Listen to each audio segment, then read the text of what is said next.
धन्यवाद सभी को। सादर वंदन, यथोचित अभिवादन। जय माँ सरस्वती जी सदा सहाय। आज हम महादेवी वर्मा की कविता बीन भी हूँ मैं तुम्हारी रागिनी भी हूँ, ये कविता का वाचन करूँगी, उसका भावार्थ देने की कोशिश करूँगी। बीन भी हूँ मैं तुम्हारी रागिनी भी हूँ, नींद थी मेरी अचल निस्पंद कण कण में, प्रथम जागृति थी जगत के प्रथम स्पंदन में, प्रलय में मेरा पता पद चिन्ह जीवन में, शाप हूँ जो बन गया वरदान बंधन में। तो कूल भी हूँ कूलहीन प्रवाहिनी भी हूँ, बीन भी हूँ मैं तुम्हारी रागिनी भी हूँ। प्रस्तुत कविता में श्रीमती महादेवी वर्मा ने जीवात्मा व परमात्मा के मध्य चिरंतन संबंध की स्थिति स्थापित की है। अचल मतलब जड़, प्रवाहिनी नदी। कवित्री कहती है, कवित्री अपने आराध्य को संबोधित करते हुए कहती है कि मैं तुम्हारी वीणा भी हूँ और उस वीणा से उत्पन्न होने वाली झंकार भी हूँ, तथा जिस समय इस सृष्टि का प्रत्येक कण स्पंदनहीन अवस्था में जड़ अचल पड़ा था, उस समय मेरी निद्रा भी स्थिर थी। नींद मेरी उस समय स्थिर थी, मेरी निद्रा भी स्थिर थी, अर्थात मैं चेतनाहीन अवस्था में थी। कवित्री अपने आराध्य को संबोधित कर कहती है कि मैं तुम्हारी वीणा भी हूँ और उस वीणा से उत्पन्न होने वाली झंकार भी हूँ, और जिस समय सृष्टि का प्रत्येक कण स्पंदनहीन अवस्था में जड़ अचल पड़ा था, उस समय मेरी निद्रा भी स्थिर थी, अर्थात मैं चेतनाहीन अवस्था में थी। साथ ही जिस समय संसार ने प्रथम बार चेतना की अनुभूति की, उस समय मैंने, कवित्री ने, पहली बार जागृति प्राप्त की और जीवन में तुम्हारी कृपा से युक्त होने के फलस्वरूप जो पद चिन्ह मैं छोड़ती चली जा रही हूँ, वह सर्वदा स्थिर रहेंगे। प्रलय के समय में भी वे मेरे अस्तित्व का ज्ञान कराते रहेंगे। बीन भी हूँ मैं तुम्हारी रागिनी भी हूँ। आध्यात्म या परमात्मा को संबोधित करते हुए कहती है कि हे परमात्मा, हे आराध्य, मैं तुम्हारी वीणा भी हूँ और उस वीणा से उत्पन्न होने वाली झंकार भी हूँ। नींद थी मेरी अचल निस्पंद कण कण में, जिस समय सृष्टि का प्रत्येक कण स्पंदनहीन अवस्था में जड़ था, अचल था, उस समय मेरी निद्रा भी स्थिर थी, अर्थात मैं चेतनाहीन अवस्था में थी। प्रथम जागृति थी जगत के प्रथम स्पंदन में। साथ ही जिस समय संसार ने प्रथम बार चेतना की अनुभूति की, उस समय मैंने, कवित्री ने, पहली बार जागृति प्राप्त की। प्रलय में मेरा पता पद चिन्ह जीवन में, और अपने जीवन में तुम्हारी कृपा से युक्त होने के परिणाम स्वरूप जो पद चिन्ह मैं छोड़ती चली जा रही हूँ, वह सर्वदा स्थिर रहेंगे और प्रलय के समय में भी वे मेरे अस्तित्व का ज्ञान कराते रहेंगे। इस तरह से कवित्री का कहना है कि इसी तरह से मैं एक ऐसा शाप हूँ जो प्रेम के बंधन में फंसकर वरदान बन गया हो, अर्थात मेरे जीवन में अनेक दुख थे, लेकिन प्रिय, मैं प्रेम बंधन में बंधकर मुझे अमरता के वरदान की प्राप्ति हो गई है। कवित्री कहती है कि कूल भी हूँ कूलहीन प्रवाहिनी भी हूँ, मैं किनारों से उन्मुक्त होकर बहने वाली नदी भी हूँ और मेरे जीवन की गति नियमबद्ध होते हुए भी मैं उस वेगवती नदी के समान हूँ जो किनारों के बंधन में आबद्ध नहीं होती, अतः मेरे जीवन का प्रवाह स्वतंत्र ही है। कवित्री अपने आराध्य को संबोधित करते हुए कहती है कि बीन भी हूँ मैं तुम्हारी रागिनी भी हूँ, मैं तुम्हारी वीणा भी हूँ और उस वीणा से उत्पन्न होने वाली झंकार भी हूँ। प्रस्तुत छंद जो आपने अभी सुना, उसमें कवित्री ने व्यक्ति की विराट शक्ति की व्यंजना करते हुए विरोधी गुणों के समावेश द्वारा व्यक्तित्व की अलौकिकता प्रदर्शित की है। साथ ही इसमें प्रतीकात्मकता भी है। इस प्रकार वीणा निष्क्रिय प्रकृति की प्रतीक है और गीत सृजन की हलचल का। आगे क्या कहती है? नयन में जिसके जलद वह तृषित चातक हूँ, शलभ जिसके प्राण में वह निठुर दीपक हूँ, फूल को उर में छिपाए विकल बुलबुल हूँ, एक होकर दूर तन से छाह वह चल हूँ, दूर तुमसे हूँ अखंड सुहागिनी भी हूँ। कवित्री कहती है कि मैं उस प्यासे पपीहे के समान हूँ जो अपने नेत्रों में सर्वत्र बादलों को बसाए हुए आकाश की ओर सतृष्ण दृष्टि से देखता रहता है। अर्थात मैं चातक की भांति अपने प्रिय की, अपने आराध्य की प्रतीक्षा करती रहती हूँ। और मैं उस दीपक के समान हूँ जो अपने प्रति प्रेम रखने वाले शलभ पतंगे को अपनी ज्वाला में निष्ठुरतापूर्वक समाप्त कर देता है। अर्थात मैं अपने प्रति मोह रखने वाले संसार के प्रति वैसी ही उपेक्षा दिखाती हूँ जैसी शलभ के प्रति दीपक दिखाता है।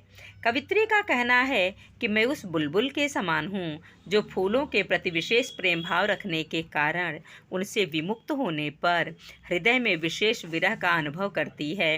अर्थात मैं बुलबुल की भांति व्यवहार करते हुए अपने प्रिय को प्राप्त करने का प्रयास करती हूँ। और मैं उस छाया के समान हूँ जो शरीर से संबंध रखते हुए भी अपनी चंचलता के कारण उससे पृथक रहती है। अर्थात मैं अपने प्रिय से उसी प्रकार भिन्न हूँ जिस प्रकार शरीर की छाया शरीर से उत्पन्न होने पर भी उससे पृथक रहती है। अंत में कवित्री प्रिय को संबोधित करते हुए कहती है कि एक होकर दूर तन से छाह वह चलूँ, दूर तुमसे हूँ अखंड सुहागिनी भी हूँ। संबोधित करके कहती है कि मैं तुम्हारे पास नहीं हूँ, पर तुम्हारी स्मृति को अपने हृदय में सुरक्षित रखकर मैं अपने आप को सर्वदा सौभाग्यशाली समझती हूँ। कवित्री ने यहाँ विरोधाभास अलंकार की सहायता से अपनी उक्ति से अनूठा चमत्कार कर दिया है और साथ ही प्रेम भावना में अलौकिकता का समावेश भी किया है, जहाँ वह कहती है कि नयन मैं जिसके जलद वह त्रिषित चातक हूँ। कहती है कवित्री कि मैं उस प्यासे पपीहे के समान हूँ जो अपने नेत्रों में सर्वत्र बादलों को बसाए हुए आकाश की ओर सतृष्ण दृष्टि से देखता रहता है। मैं चातक की भांति अपने प्रिय की प्रतीक्षा करती रहती हूँ। आगे कहती, शलभ जिसके प्राण में वह निठुर दीपक हूँ। मैं उस निष्ठुर दीपक के समान हूँ जो अपने प्रति प्रेम रखने वाले शलभ को, पतंगे को अपनी ज्वाला में निष्ठुरता पूर्वक समाप्त कर देता है। अर्थात मैं अपने प्रति मोह रखने वाले संसार के प्रति वैसी ही उपेक्षा दिखलाती हूँ जैसी शलभ के प्रति दीपक दिखाता है। कवित्री का कहना है कि फूल को उर में छिपाए विकल बुलबुल हूँ।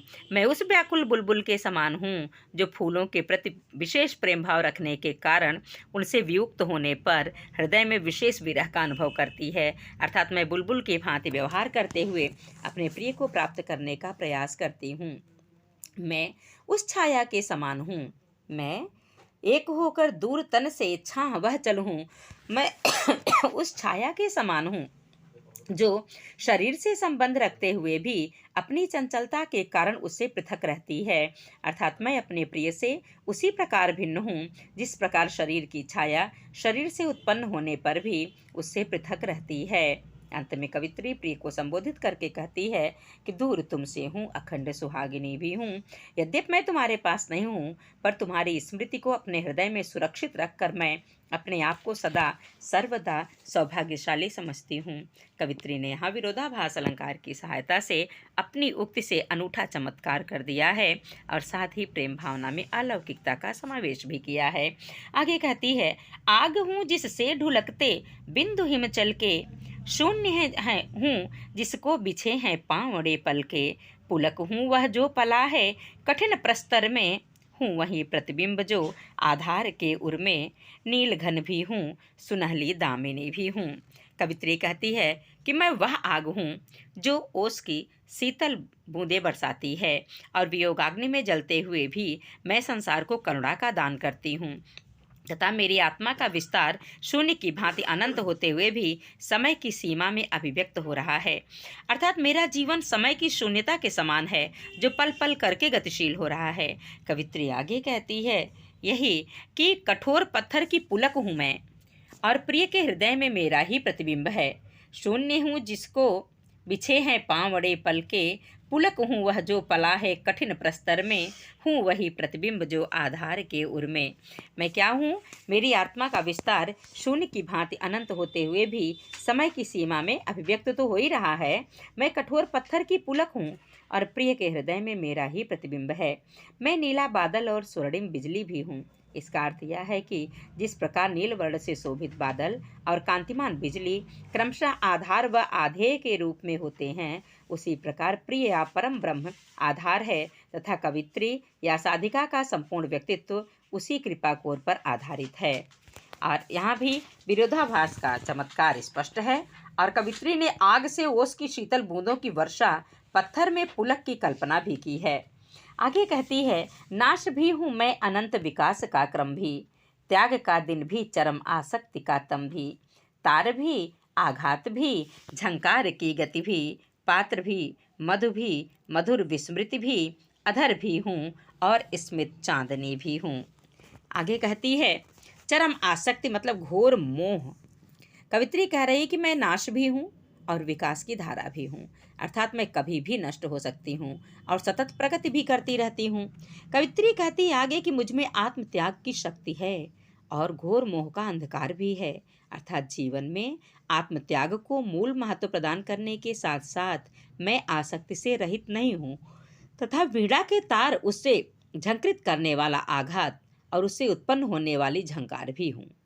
अर्थात जिस प्रकार आघात से वीणा के तार एक मधुर झंकार फैला देते हैं, उसी प्रकार जीवन संघर्षों के प्रभाव से मैं भी परिश्रम में लीन हो जाती हूँ। कवित्री का कहना है कि मैं मदिरा पीने का प्याला भी हूँ, पात्र भी मधु भी मधुर विस्मृति भी, अधर भी हूँ और स्मित चांदनी भी हूँ। कहती क्या है कि मैं मदिरा पीने का प्याला भी हूँ, शराब भी हूँ, मदमत्त भ्रमर भी हूँ और विस्मृति भी हूँ। अर्थात मैं मदिरा पान कर अपनी चिंताओं का त्याग कर भंवर की भांति संसार के प्रति आकृष्ट हो अपने जीवन की विगत मधुर स्मृतियों को साकार करने लगती हूँ। कवित्री कहती है कि मैं अधर भी हूँ और अधरों पर मंडराने वाली चांदनी के समान उज्ज्वल मुस्कुराहट भी हूँ। इन पंक्तियों में कवित्री ने व्यक्ति की विराट शक्तियों को स्वर प्रदान किए हैं। प्रस्तुत कविता रहस्यवादी ही है। उसमें जीवात्मा एवं परमात्मा की तल्लीनावस्था का चित्रण करते हुए यह प्रतिपादित किया गया है कि जिस समय जीवात्मा को परमात्मा का साक्षात्कार होता है, उस समय वह जीवात्मा मुक्त हो जाती है और अपने में सर्व शक्तियों का अनुभव करती है।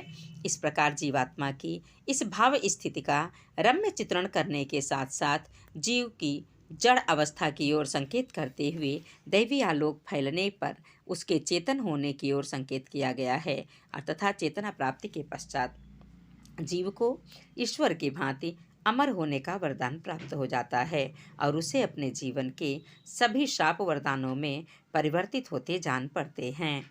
साथ ही इस कविता में श्रेष्ठ प्रतीकों की योजना भी है और विरोधाभास तथा रूपक अलंकार भी का भी सुंदर प्रयोग हुआ है। एक बार फिर से देख लिया जाए। नाश भी हूँ मैं अनंत विकास का क्रम भी, नाश भी हूँ मैं अनंत विकास का क्रम भी। कवित्री कहती है मैं नाश भी हूँ और विकास की धारा भी हूँ, अर्थात मैं कभी भी नष्ट हो सकती हूँ और त्याग का दिन भी चरम आसक्ति का तम भी। मैं क्या हूँ? मैं कभी भी नष्ट भी हो सकती हूँ, सतत प्रगति भी करती रहती हूँ। कहती है आगे कि मुझ में आत्म त्याग की शक्ति है और घोर मोह का अंधकार भी है। त्याग का दिन भी चरम आसक्ति का तम भी, सतत प्रगति भी करती रहती हूँ, आत्मत्याग की शक्ति भी है और घोर मोह का अंधकार भी है।